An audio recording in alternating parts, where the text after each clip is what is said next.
First of all, welcome to my panelists. We're going to get quick introductions in a second.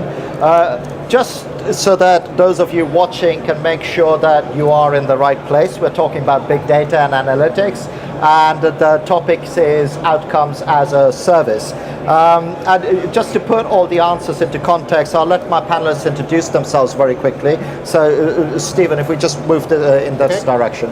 So I'm Steve Callahan. I'm Vice President of Strategy globally for Energy and Utilities at IBM. Hi, I'm Meri Braziel. I'm Managing Director for Europe, Middle East, and Africa for Trilliant.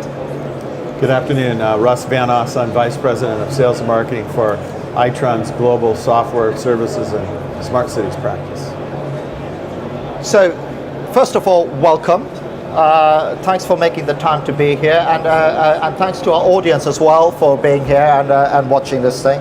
The idea behind big data and analytics, and as we were talking off air, you can go down two routes. You can go down the very grungy technical route, and you very quickly start talking about Hadoop, MapReduce, and big query, big table, big everything, NoSQL, and things like that. But that's not what we're going to do. And one of the things that I want to bring to life in this panel is what are the outcomes in the context of the energy sector that we can get out of the big data and the analytics. And if I may, Russ, can you just kick us off on that side, and we'll just go down the panel? Sure, be happy to. So I think one of the disappointments of the AMI revolution, the smart grid revolution, is it promised huge customer benefits, and it created these smart meters who collected all kinds of data, and it delivered very little value in some regards. I was at a PUC conference in the United States last week. One of the regulators reported that a smart grid program in that state had cost $800 million, and it had delivered less than $100 million in benefits to the customer. So when we look at that problem from the Itron perspective, we say, making use of that data goes way beyond just collecting it. So I think as an industry, we underperformed on that. We created and collected lots of data, and we handed that data to utilities, and we said, buried in that data is a leak, or buried in that data is somebody stealing from you, or there's some connectivity issue there. But you had to, as an industry, kind of sort through that data and find it. And first of all, you're probably underskilled to do that as an industry, and second of all, you probably don't have the people to do it. So when I think about outcomes as a service, it's really taking that AMI data for this discussion's about energy, but electric, gas, and water, and really moving to the next level, which is adding the true value, which is delivering to you a work order that says, at this address is, this situation, and really delivering an outcome. Now, those aren't real sexy kinds of things, because when we think about big data as a service, we want to think about, really sexy things, but I think that is where at least this industry needs to go next, is let's take the data that we created with AMI and smart meters, and let's deliver on the promise that we created originally about where we would go with that data. So this is going beyond a one-dimensional use case and saying, okay, here are other outcomes or things that are of value to you, either operationally or from an intelligence perspective as well. Can I bring you in on that as well? I mean, can you just embellish on that? Absolutely. I agree with you. There is more than enough data. It's how do we make it, you use the word intelligent, and turn it into something that can be used. I think an important point to realize, though, are the different audiences. You have the customer marketing team. They want to know usage profiles and how they can change behavior. Then you have back office operational systems, and they're looking at the same data, but from a different perspective. So I think it's important to realize who is your audience for the data and know the requirements going in. There are lots of tools, and as you said, there are people who can put together the outcomes, but you have to know what those outcomes are defined up front. What are you looking for? And I think that's one thing that we have seen that are starting to drive and ask just basic questions. It's not delving into the SQL databases and pulling out the information. It's saying, what are you trying to find? What are you trying to achieve? And do that hard work up front, more the thinking and the requirements, and then the outcomes follow. So we could have a lot of outcomes, but if you don't know what you're trying to find, it's going to be irrelevant. So that's what we've seen quite a bit of. And Stephen, can I bring you in on there as well from IBM's perspective as well? Some interesting acquisitions that IBM have made. You bought the weather.com. The weather company. The weather company. That's right. And so there's weather data coming in.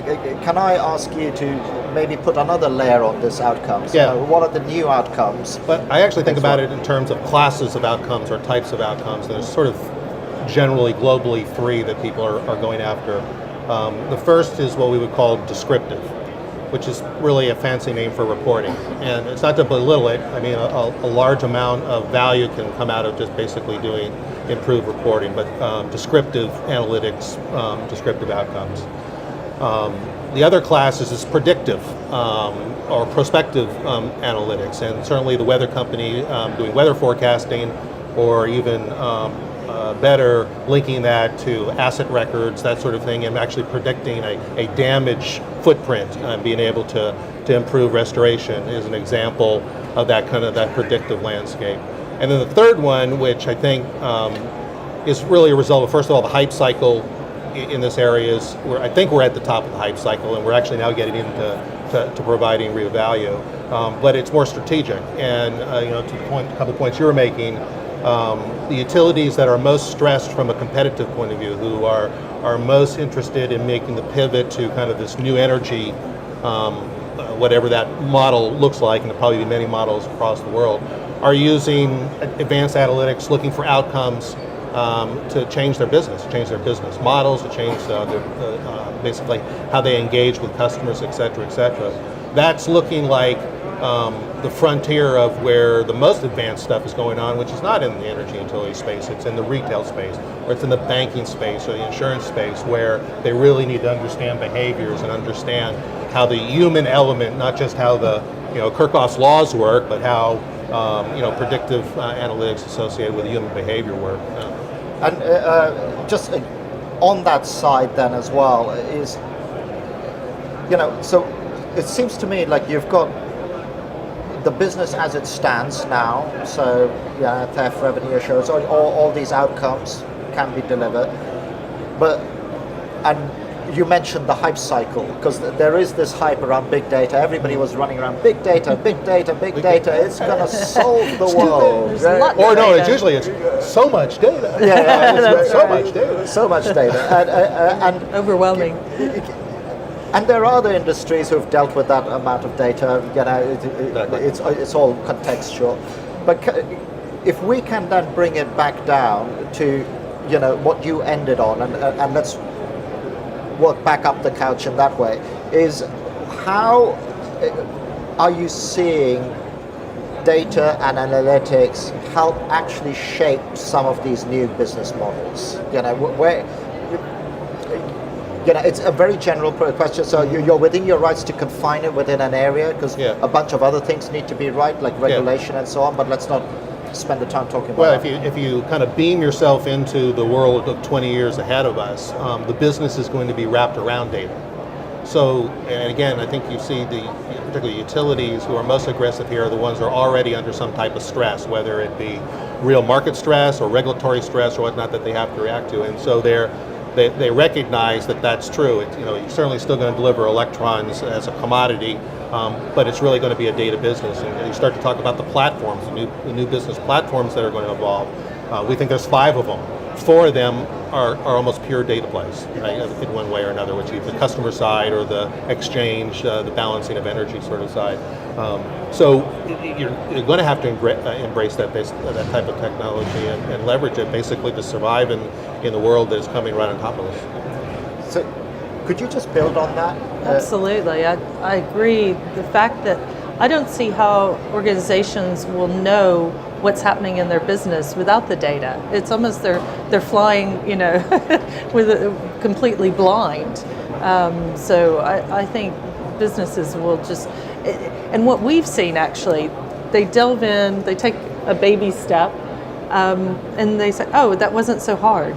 Because the tools, there really are a lot of tools out there that can make it easy, just for any layman almost, to pick and choose and build their own. The tools aren't the problem, right? No, absolutely, they're there. But I think the point is somebody has to take that first step. They have to then look and say, here's what I want to discover more than anything else. Find it's relatively easy, and then they go more and more, and then it just becomes a way of life. You can't imagine not being able to ask those questions and get the information. So I do think it's about starting on a path, but you can't take all the data all the time and look for every minutia. It is about finding and asking the first question. And on that note of asking the first question, because it does seem to me that some of the people who do the hyperbole behind big data is like, listen, you just have to do it. Don't ask any other questions. Just get yourself a data scientist, throw a load of numbers at them, and they'll find gold for you, right? It doesn't work that way in the real world. And I think they need to understand the business and the drivers behind the business. You can't have somebody who's just theoretical. Yeah. But there is something to say about, Yeah. and I agree that that extreme is an extreme, but there is something to say about creating an environment within the organizations that allow the organization to experiment to the point of, they have all this data, they haven't done anything with it. I know specific examples where they've created that environment and let their, I'll call them data scientists, small d, in the organization go after it. And they've come up with things that they've actually now implemented in operations, which are basically improved operations. So you do have to understand what the first step is, but there's something to be said for kind of letting the creative process work, which is hard in many utilities, right? Utilities tend to be structured. Yeah. They don't like that. And that first step in your mind is the step that gives you confidence to maybe then play a little bit differently. That's right. Russ, from your experience, you guys have been at the coalface for a while. Yeah. Would you agree? Yeah, well, I agree completely. I actually would say big data is the problem. I think, you said it, data exists and technology exists. We need to figure out what is the problem we're trying to solve. And so you asked the question, where is it where is it becoming reality? I think it's in markets where customers are seeing changing business models. So in California, for example, where you have all the renewables coming into play, that's putting real pressure on those utilities. Think about what's their business model of the future. You have those kinds of pressures throughout markets all over the world. They're not always renewables. They could be, I want a smart cities play. It could just be the changing dynamics of their market. And as they start to look at their business models, and if they think about technology and if they think about data, there's all kinds of opportunities to create new experiences for customers and maybe new business models for companies.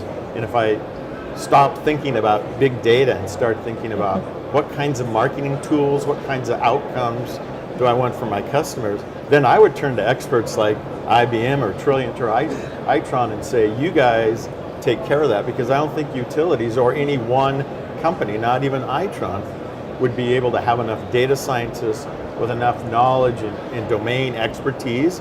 Because to Meri's point, as I try to solve different things or have different outcomes I'm looking for, to know that data still is important.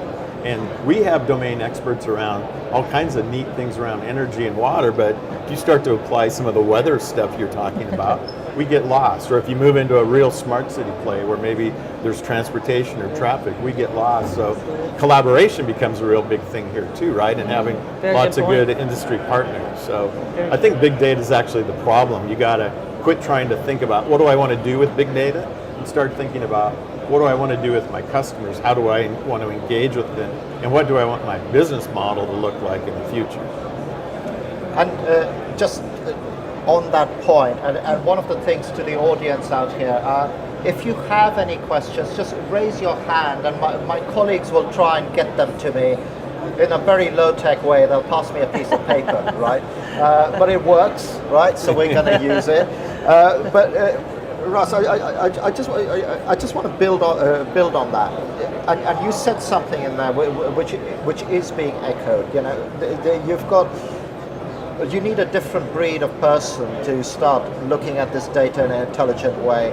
And individually as maybe a small local utility or even a larger utility, holding on to some bright data scientist may not work. They'll probably run off to Google or Amazon or IBM or wherever, right?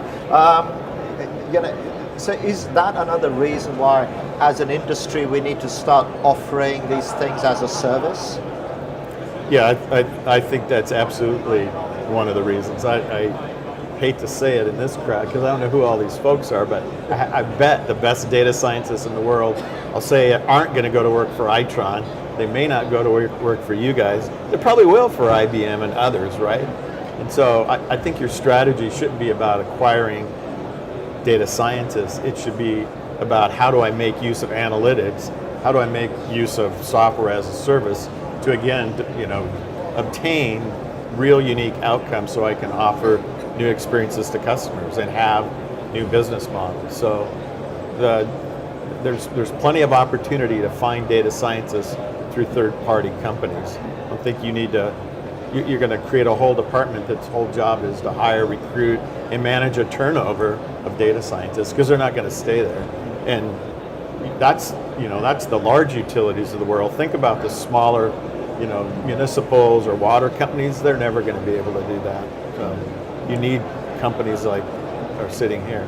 And I've been quite linear in how I've been going up and down, so I'll just mix it up. I'll come to you. I'll come to you in a second as well. Stephen, if you listen to this as well, there are two issues that come to my mind. Some of it is about being able to ask the right first question. Sometimes you don't even know how to do that without having some background experience of, an understanding of what's potentially out there. So can I just get you to paint a picture of how you might get to that right first question? Okay. And it actually is more or less a follow-on to the other question. And I won't call it a contrarian view, but maybe a modified view. I think you got to think in kind of strata. There's definitely a requirement for analytics outcomes as a service that would use these, what we would call really hardcore data scientists. Those companies are emerging, and I think they'll continue to be strong. But and I certainly understand the size of the utility problem. So I deal mostly with larger utilities, so maybe I'm biased, but there's a value to implementing in an organization, a utility organization, what I call wizardom. A very specific example, in the early days of all this, utility executives came and asked the question, should we take all of our data people and put them in IT? Should we centralize them? Should we leave them in the business, et cetera, et cetera? It was the predominant question. And I'm sure it still is, it comes up a lot, but we've kind of now answered it the same way, that you already have data scientists in utilities. I guarantee you every executive has their person, and he or she is probably about 4 levels down in the organization. And when they have to do something for the board or their boss, 7 o'clock at night, they pick up the phone. That person answers because they're still there plugging away, and they know this data set, right? And this data set was going to basically give the answer. So knowing the data is, to your point, being able to ask the question has a lot to do with basically knowing the data. And then creating an environment where that wizardom, those wizards, we call them data wizards, can exist in the organization. I'll just give you the fast forward to the bottom line. We argue now that you don't centralize them into an organization, that you give them structure, that you have a centralized organization that sets about data governance and structural definitions that promulgate so your data is basically workable, but that you leave them in the business because they're better off in the business, they're going to operate better in the business, but you create an internal network of them you just use social networking techniques and allow them to collaborate. And then that's when you see these cross-silo things pop up where the operations guy and the customer guy or gal basically says, what if we did this? And they get a new insight, they can start to create new outcomes. So I think fostering that internal channel, and like maybe it's data scientists, small d, is actually pretty important to be able to answer, because they know to ask the right question, because they know what the questions are, because they're in the business. Yeah, I think just tying into that, as you mentioned earlier, there are other industries who have gone down this path further and faster. So, for example, we took a person who'd been in telecoms, and they had looked at network performance. And so it was just about, teaching them, training them on utilities, but it was the same question. So they had that experience. I think there is, as you said, the small D, and they don't necessarily have to come out, have worked in utilities for all these years. Some cases and it it's is better going than they across, do, yeah, right? yeah. But it is important to have, you've got to have both sides of it. Yeah, I think absolutely. you can't have just the data scientist who knows the data without understanding the whole industry. And as I said, it's the drivers. What is changing the business, and where is it headed? Yeah. So, yeah. So on that note, as we kind of progressing in time and coming up to the end of the time that we've got, there's one more theme that I want to explore. So how do we deliver information that makes a difference? So I think we've kind of built up the narrative, and I'm paraphrasing your words. These are my words, so you're absolved from it. We're basically saying you've already got data and big data, you've got all that stuff. You need to start asking the right questions to deliver value out of it, and forget about issues about mining data. Just ask the questions, because those other ones can be solved. If the poet is. But where I'm going with this is, what is the information that we need to deliver that makes a difference? I was chairing a panel earlier on, and people were saying that the energy system is becoming so complex. I said it in my introduction. We're getting different actors. We're getting people from behind the meter. We're getting, Eneco have done this in the Netherlands. They've created a virtual power plant using Tesla Powerwalls, which are essentially in people's houses. To your point, that's effectively a data play. It's got some hardware in it and so on. But can I just Meri, can you just give us some insight into where you're seeing information, what actually makes a fundamental difference? Absolutely. I think one of the things, and I've heard it over and over, of course, is the use of tariffs, obviously, to change behaviors. And this whole concept of time of day, and whether, somebody will be using, putting their washing on at 2 o'clock in the evening, which I thought that was a bit extreme. I could, see 10 o'clock in the evening, but somebody said 2. And really changing how the energy grids themselves and the flows. I think it's going to change quite dramatically just by giving people the power of information. I think it's back to that agnostic information they don't even know about. Do we need different data sets for that? I mean, how? Because there is also a conversation about siloed data. There's data that I own as the customer. That's right. How do I play? It is, and it's how you present it. It's also, it's not bits and bytes anymore. And this is where you see the growth of, consumer apps, where the apps tell you different things. And it is designed to say, where can we change behaviors by providing information? So I really think we're just at the beginning of the journey. People are actually starting to talk about, I saw what happened when I turned my kettle. It's like a light bulb's gone off. Wow. They see cause and effect. So it's one thing to say, yes, I'm X amount of kilowatts and I pay my bills, but I don't see by my behavior something else has changed. So I think that's where we're going to go, is those cause and effects that ripple down through the system.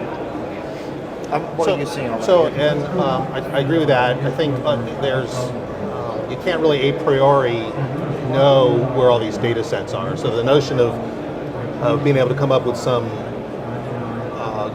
baseline data sets is probably a hard task. And so I don't mean to do a plug, but this is a good example where you would apply cognitive technology, where you have lots of different unstructured data, some structured data, and the way that they come together, you don't know a priori. You don't know it from a deterministic point of view. So it kind of back ends those sort of answers.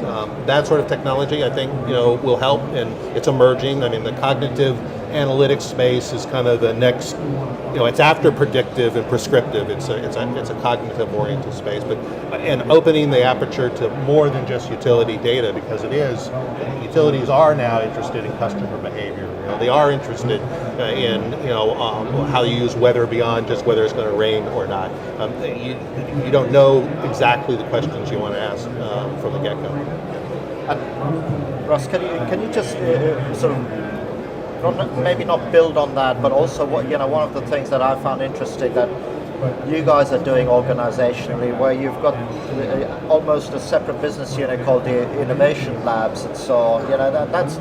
That must be a big change, because a lot of that stuff is based on data as well, isn't it? Yeah, perfect. I'm glad you asked that. I think it starts with the customer. It really does. Meri's hit on it a couple of times, so has Steve, but I think we really have to do a much better job of understanding what is it that they want, as opposed to what can I do with the data. We get, again, too hung up in the data. So we need more focus on the customer. What do they want? It means I think we have to bring them into all kinds of collaboration sessions. The other thing that we should do is, once we spend time understanding what the customer really wants, is we should innovate. To me, innovation means, because I do believe that technology and data exists. We're going to have more and more technology, but our problem delivering real, true innovative experiences for our customers isn't lack of technology or data right now. It's really knowing what they want. And you said an important thing, Steve, about the little D and having all these little people who do understand the data across all these silos. I think that's important too. So I think you got to be able to innovate, which means it's not just inside the utility or inside the utility and their partner like an Itron or a Trilliant, but bring in multiple parties, multiple entities. So if we had IBM, Trilliant, Itron, utility, customer, and we were able to do innovation, and we have a department at Itron that's our Ideas Lab, which is there specifically to work on these kinds of problems with utilities. IBM has similar kinds of things, and we work really quickly to come out and produce, here's what we thought you were asking for, how does this work, Mr. End Consumer, not utility customer, but Mr.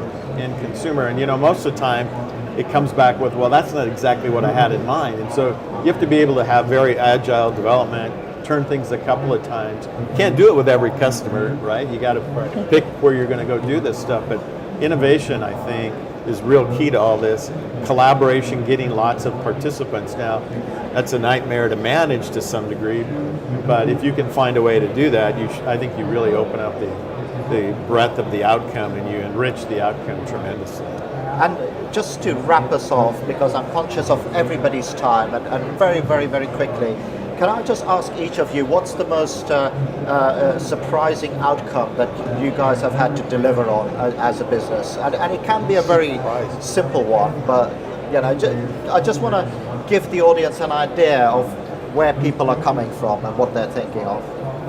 And you can also take the fifth on this one. Surprising. Yeah, it is surprising. Just a simple one. We had a situation where one of the retailers was curious because something was happening specifically in a region, but they couldn't see it. They needed to be able to visualize the data as to why they weren't getting certain information. And it turned out to be a basic, a cell was down for a mobile operator. But they kept going, so looking at things. It was that simple, yeah. But then they knew how to go and solve it. Right. Whereas they were seeing bits, but until they were able to visualize and see, people were ringing them, but they hadn't put it all together that there was a certain region. And once you could visually see the data as well, and as I said, then they could take an action, as opposed to just responding to one call at a time. So this is down to how you present the data. That's true. The visual piece. The visual makes a big difference. Makes Very a more big powerful. difference, and so on.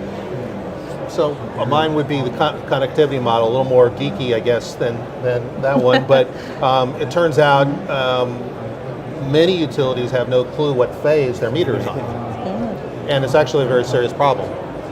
So with a couple of utilities already, we've created analytics that basically induces the phase from the various readings in the network. And I think it's over 92% effective. So, an example of a point problem, but a very painful point problem that makes a big difference in operations.